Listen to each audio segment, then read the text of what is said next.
बिहार की राजनीति में भाजपा बहुत बड़ा खेल करने जा रही है और यह खेल है विपक्षी पार्टियों के साथ।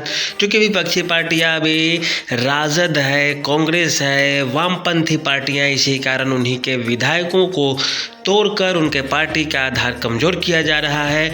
और इसके लिए जो मौका दिया है वह खुद तेजस्वी यादव की पार्टी राष्ट्रीय जनता दल ने दे दिया है। और वह कैसे दिया है इसी पर भी हम बात करेंगे।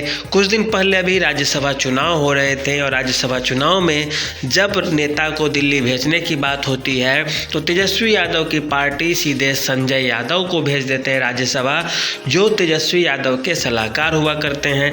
वह संजय यादव कहाँ से आते हैं तो उनका संबंध हरियाणा से होता है।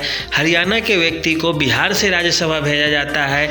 वह भी भले ही यादव हों, लेकिन बिहार के यादवों में, उनकी पार्टी में जो यादव है उनके अंदर खलबली मचेगी ही मचेगी। आप इसे पहले भी देखें कि तेजस्वी यादव के पार्टी से जो विधायक टूटे थे, जो चेतन आनंद टूटे थे, वो मान लिए राजपूत जाति से थे। 2 मिनट के लिए हम उन्हें हटा देते हैं। नीलम देवी टूटी थी, वो भूमिहार जाति से आती थी, अनंत सिंह की पत्नी थी। केस मुकदमे की बात थी, उसकी भी मान लेते हैं बात। लेकिन उस समय भी जो प्रहलाद यादव टूटे थे वह यादव समाज से थे, आरजेडी से थे, और इसके बावजूद उनके द्वारा ऐसी की गई थी हरकत। इससे आप समझ सकते हैं कि यादव समाज में भी पार्टी के नीतियों को लेकर नाराज़गी तो है ही है। दूसरी बात होती है, फिर से जब बात होती है, मोहन यादव बिहार आने लगते हैं, यादव समाज का उनसे हो जाता है लगाव ज़्यादा, वोट बैंक का थोड़ा बहुत खिंचकाव होता है। और यह भाजपा की सोची समझी रणनीति होती है। सोची समझी रणनीति इसलिए है कि हम उसमें से कुछ वोट को कम से कम अपनी ओर आकर्षित करें। यह सफल भी होता है थोड़ा बहुत। यह भी सही है कि अभी भी अधिकांश मात्रा में बात की जाए तो यादव जाति के लोग आरजेडी के ही सपोर्टर हैं, राष्ट्रीय जनता दल को ही वोट करते हैं। क्षेत्रीय चुनाव में, लोकसभा चुनाव में वे राष्ट्रीय मुद्दे पर वोट कर सकते हैं, करते भी हैं और आगे भी करेंगे, यह एक अलग चीज़ है। इसके बाद आरजेडी ने, राष्ट्रीय जनता दल ने क्या किया कि अपने ऊपर जितने भ्रष्टाचार के आरोप लगे थे उस सब से खुद को नकारने लगे और उस समय की परिस्थितियों को जिम्मेदार बताने लगे। सरकार द्वारा फंसाने का आरोप लगाया जाने लगा। लेकिन जैसे जैसे एजेंसियां सतर्क होती गई, केस मुकदमे और बढ़ते चले गए। समाजवाद का जो चोला था वह उतरता चला गया। इसके बाद दूसरे राज्य के व्यक्ति को राज्यसभा भेजना यहाँ के क्षेत्रीय नेताओं को थोड़ा अंदर में रोष और असंतोष पैदा करता है। इसके बाद पार्टी में भी टूट की खबर आने लगती है और फैसले लिए जाने लगते हैं, नेता टूटने लगती है। यदि नीतीश कुमार की सरकार से इतना ही असंतोष है, अविश्वास है, जैसा तेजस्वी यादव बोलते हैं और मनोज झा बोलते हैं, तो उस आधार पर आप देखें तो नीतीश कुमार की पार्टी में तेजस्वी यादव की पार्टी के नेता या विधायक तो कम से कम नहीं ही आते। और अगर आ रहे हैं तो इसका एक ही कारण है कि पार्टी के अंदर ही शीर्ष नेतृत्व को लेकर नाराज़गी है, असंतोष का भाव है। कांग्रेस के विधायक भले ही टूटे, लेकिन उनको आप कांग्रेस से जोड़कर नहीं देख सकते, क्योंकि कांग्रेस का बिहार में आधार नहीं है।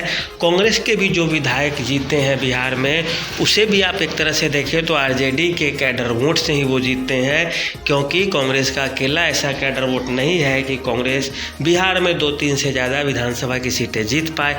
उसके भी विधायक टूटते हैं तो आरजेडी के समर्थकों को लगता है कि हमारा विधायक ही टूटा, हमारी सरकार, हमारी पार्टी की ही नुकसान हुई, हमारी सरकार बन सकती थी ऐसे में।